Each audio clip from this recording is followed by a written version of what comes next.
पांडवों के वन जाने के बाद नगर में अनेक अपशकुन हुए। उसके बाद नारद जी वहां आए और उन्होंने कौरवों से कहा कि आज से ठीक 14 वर्ष बाद पांडवों के द्वारा कुरुवंश का नाश हो जाएगा।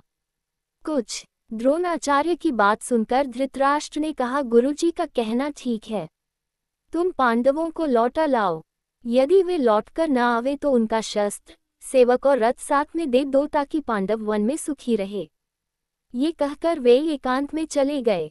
उन्हें चिंता सताने लगी, उनकी सांसें चलने लगी। उसी समय संजय ने कहा, आपने पांडवों का राजपाट छीन लिया, अब आप शोक क्यों मना रहे हैं?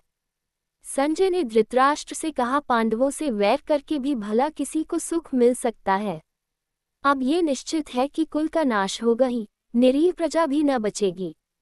सभी ने आपके पुत्रों को बहुत रोका पर नहीं रोक पाए। विनाश काल समीप आ जाने पर बुद्धि खराब हो जाती है, अन्याय भी न्याय के समान दिखने लगती है। वह बात दिल में बैठ जाती है कि मनुष्य अनर्थ को स्वार्थ और स्वार्थ को अनर्थ देखने लगता है तथा मर मिटता है।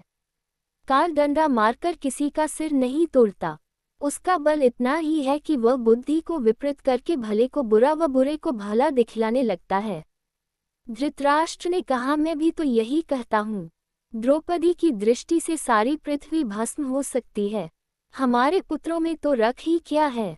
उस समय धर्मचारिणी द्रौपदी को सभा में अपमानित होते देख सभी कुरुवंश की स्त्रियां गांधारी के पास आकर करुणकुंदन करने लगी।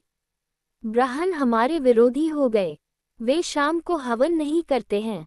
मुझे तो पहले ही विदुर ने कहा था कि द्रौपदी के अपमान के कारण ही भरतवंश का नाश होगा।